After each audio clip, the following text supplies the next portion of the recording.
Delph's basically going to throw his menu down and be like, noodles, sure. Well, I think Lieutenant Blackwell's getting tired of the waiting, so he stands up and starts to approach the doors to the kitchen. Oh, very interesting. Okay. While he's doing that, Miss Russell would lean across to Dove. Would you like some help with the translations, my good sir?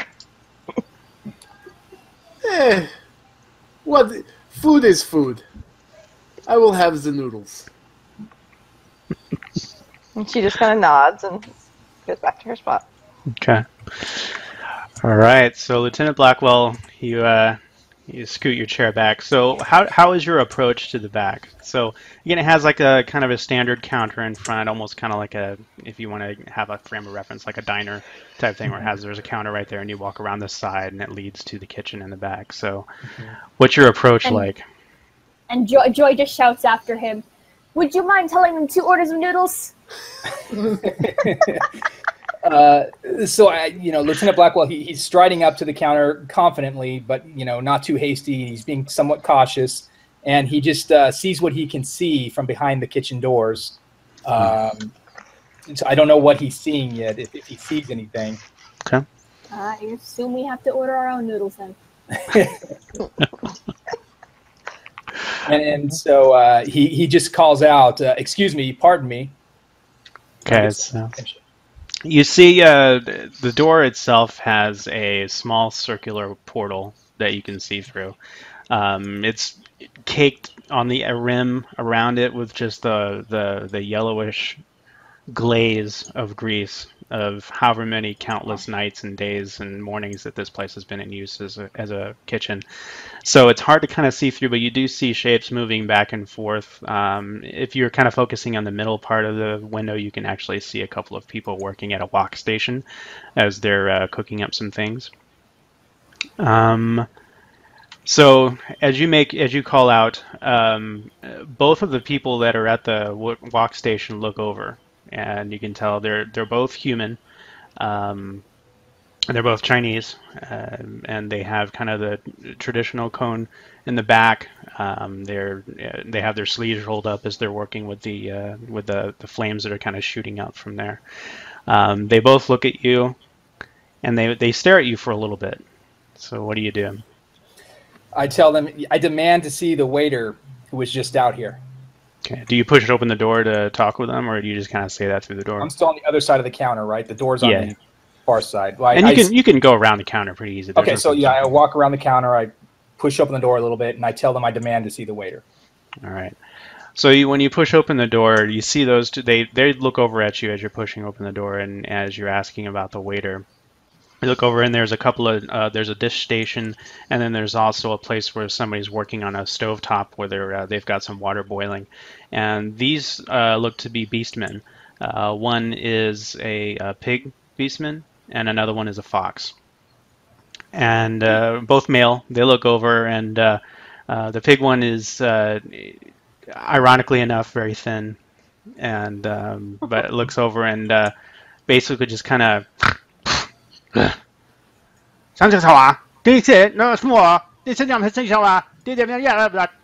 like for you, Miranda, you kind of hear it because he's shouting, but he's saying,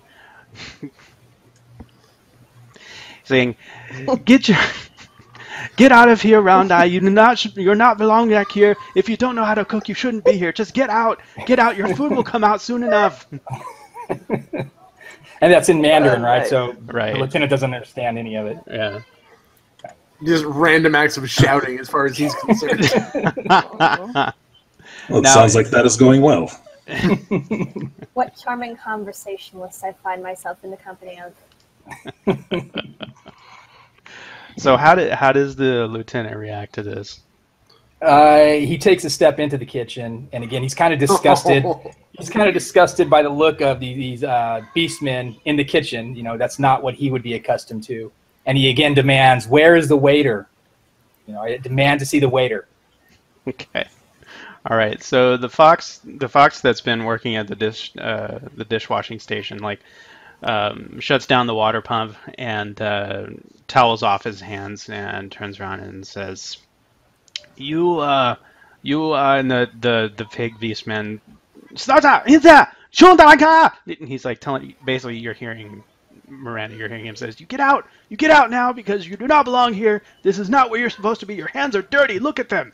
And so the fox turns around. Though, so. The fox turns around and. And like the pig man just turns around and goes back to his pot, who's starting to kind of match his attitude as it starts to boil over, and he has to go over and reduce the heat and everything. But the fox comes over significantly shorter than you and says, "Waiter, in back." He points towards the rear, past the two cooks that are at the walk station, and the heat is just like boiling up from that area and from the cook pot that the pigman is looking over, and you're just it's like the heat is just kind of rolling over you in waves. But the foxman says, "You go back out. You get food. He bring food. You patent. Patient. Okay. The heat is putting off the lieutenant, so he's done. He just turns to go, but before he goes out the doors, he turns and says, "And we'll have the noodles." And he heads out the door. Noodles, yes. he like turns, and the two cooks that are at the walk. Utter resignation. The two cooks at the walk station shout in unison, "Noodles!" And they start like working their stuff, and the pig says something under his breath and brings the pot of boiling noodles over. So that's going to recommence. So you come back to the table.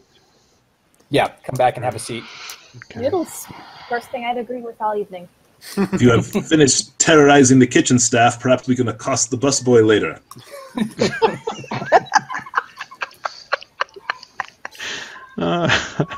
So good, so good. I love it. I already don't like Dr. Loom, so. he gets that a lot. Dr. Loom has that effect on people. Yeah, apparently he does, yeah. Oh my goodness. Perhaps later we could accost the waiter. I love it. I just love it. So, all right, so a couple of minutes go by, and the waiter comes out with one of the persons that was at the walk station, and they've got a couple of like each in their hands. They have like a plate in their hand, and then another plate on the arm, doing that miraculous balancing thing that waiters learn in some kind of secret ritual. And they come out to the table and they start laying out like basically four versions of giant platters of noodles. One is a chow mein, it has a mix of chicken. Another one has a mix of beef. Another one has a mix of pork, and then one has some seafood. And the waiter stays as the walk attendant leaves, or the cook at the walk station leaves, and he says, "This last one is flounder. Flounder further from coast, not anywhere near Thames outflow. Very dirty fish, do not eat from there. But please enjoy." And a second later, the foxman comes out and has plates for everybody and lays down chopsticks for everyone to use. And the waiter looks at each person and to see if everything's okay and that the food is all right, and he just kind of waits, standing by, to see if you enjoy the food. There's going to be this moment where Dov's going to pick up the tiny chopsticks. I was waiting for that. I was so waiting for that. And he's going to try to do it. Yeah. And it's going to be like every bad movie you've ever seen of somebody trying to use chopsticks who isn't used to chopsticks. And he's going to lean over and he's going to be like, I tend to prefer my silverware actually made of silver. Very good, sir. That is not a problem. And he reaches into a part of his apron and he pulls out a set of silverware. Would others prefer this implement? And he hands one to Dove because he already knows that you want one. And he offers it to everybody. I don't suppose you have our benefactor in those paper pockets of yours, sir? He will be here momentarily. He is in the back concluding business. Conclude Miss business. Russell will decline the utensils, but order some tea in the process. Ah, very good. A particular type. We have just learned the art of the right leaves for Earl Grey, as it is. But we do add a little bit of spice to it because it seems to be a little bland for our customers. It's better when it's hot. No, she'll order a Chinese tea, a green tea. Okay. Ah, very good, very good.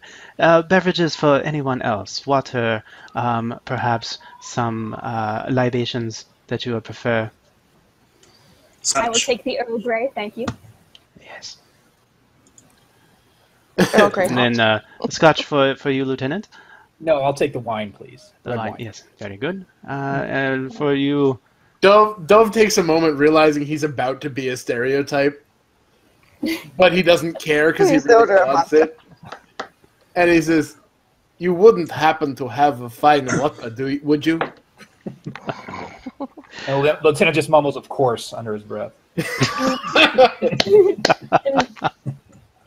Joy If- just mutters, if "Shit, got there- the damn champagne." if there is no vodka, then a beer would be fine.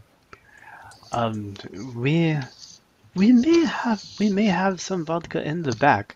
One of our customers before was a paper writer, a person who writes for papers. Journalist? Reports. Yes, thank you. And he started kind of muttering the word in Chinese, or in Mandarin, but thank you. Yeah, yes, a journalist. He had traveled to your home country and brought some back and left it as a gift. I could bring some for you. And the second Dove hears that it's from Russia, he's like, "Yes, bring it here, bring it here." Very good. Then he doesn't know your name. Sorry, I don't want to make that inference here. And for you, sir, he looks at you, Dr. Bloom. Scotch, whatever is finest.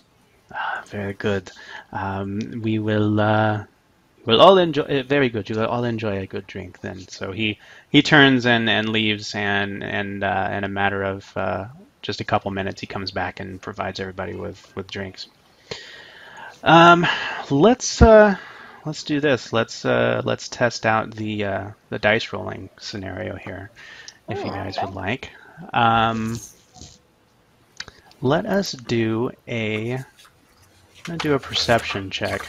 Oh boy. Oh boy. Now, it's not necessarily required for vision. It could also be related to sound. So It doesn't matter. no, that's right. You're hard of hearing. All right, then, sir. I have it. Go for it. So I have added perception to my little taskbar across the top, Perfect. and when I click it, it says input value black, and there's a space to put something in. Right. Do I need to put anything in there? No, if you just leave it alone and hit submit, it'll assume that you have no zero dice or black dice to use. All right, so Now, make sure we here- hover over here's- that. Here's what I will tell you guys, because this is our first learning moment. Yep. Common skills, you actually have the ability to add as many as 2 dice to this. However, for each additional die you add, you have to add a black die to go along with it. Right. So, and then Okay, also kind of for the home team as well, the black dice does represent difficulty level. So any black dice that's assumed in a particular role can assert some form of difficulty, but any success you get with the white dice is counteracted by the black dice if they hit a success as well. Technically, that success on the black dice is a 6, so technically I should roll that again. But seeing as I had no successes, I'm just going to tell you that Dove is really into the noodles. Very good. The smell wafts to you, and you pick one of the platters and you scoop some into your plate. That works. So if our perception is 2, we don't need to add any black dice for that, right? Did I hear that right? Or we do? No. As long as you don't have any complications that have to deal with it. Okay. No. Okay. It's your perception skill plus your wit skill, and then if if Jeff didn't say that you don't have black dice, then you don't add any black dice. Right. Big Okay. fat 0. So make sure, like, again, you guys hover over that result to make sure you don't have any ones. Unfortunately, with Roll20, it doesn't have at least I don't know the macros, and I had you, my resident expert, Lieutenant Blackwell, take a look at that as well. But yeah, you can't target multiple numbers. So yeah, if you hover over it, you can tell if you have ones in there. And it should, by design, the only thing I would say is that with the skill tests is you'd want to make sure you have the exclamation points at the end. That will re-roll 6s for you, so you won't have to worry about it. So you said if we want to see if we do have rolled a 1? Mm-hmm. Because one of mine is a 1. Okay, so let me scroll back I have up a 1. to yours. All right, so you have, yep, you rolled a 1, so you have 1 success there, and you had no black dice, so you have a success. Perfect. The good doctor sees everything. Yes, apparently. Yeah, I'm looking at his rolls. I'm like, oh my. Correctly. He does have one. He does have 1 success on black dice. Mm-hmm. So one of those successes is canceled. That's but it. you even get to re-roll 2 of your dice, dude. Well, no, it already did. When it shows us as that's right. The exclamation point at the end of that string will re-roll your 6s because it's counting that as a success. You got 1, 2, 3, 4, 5. 5 after the black dice. Yeah, after the black dice, he still has 5 successes. He sees and hears everything. Oh my goodness, that's great. And then for you, let's see, for you, Monsieur Joyot. So nothing there. Okay. All right. Monsieur Joyot is just fiddling with his chopsticks. Okay. All right. So for you, Miss Russell, I'll start with you. So for you, you feel like the kind of like a shudder in the room, kind of like a thumping, and you notice that outside the rain or the mist that had kind of been outside has turned into a rain, and you're starting to hear kind of see the flash, but also hear that rumble of thunder in the distance. It's not quite on you yet. It's not quite on over this building, but the rain has at least started, and you're starting to see the flashes there. Dr. Loom, 2 things you notice is that after the waiter has gone in back to the restaurant or back to the kitchen, the door, flaps and kind of comes to rest again. But then you notice that the door opens again and then flaps and comes to rest again. But you don't see anybody that's come out. But you do hear footsteps. Spooky. It's the invisible man. So not only do you hear the thunder and the rain outside, as you're kind of looking out onto the street before you get drawn back to the sound of that door opening again, you're seeing like people kind of moving back and forth along the street trying to get in the shelter and stuff as darkness has fully kind of engulfed the area. Like I said, with this kind of weather and the smog that's above this place, sunset just basically gives London a pass on most days. So yeah, you're starting to see kind of shapes moving around outside. So what do you do there, my friend?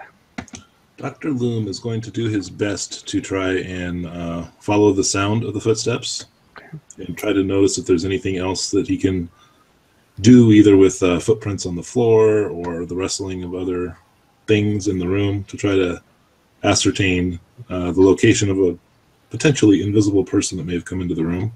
Okay. And he's also going to say, so these good and honorable people who have invited us here with these scrolls, are any of them wise in the ways of magics? He looks around at the other guests around the table. Miss Russell shakes her head no. If so, it's a surprise to me. Lieutenant Blackwell's indignant at the suggestion. Dove's gonna be like, the Commodore tend to let his wyvern do the magics.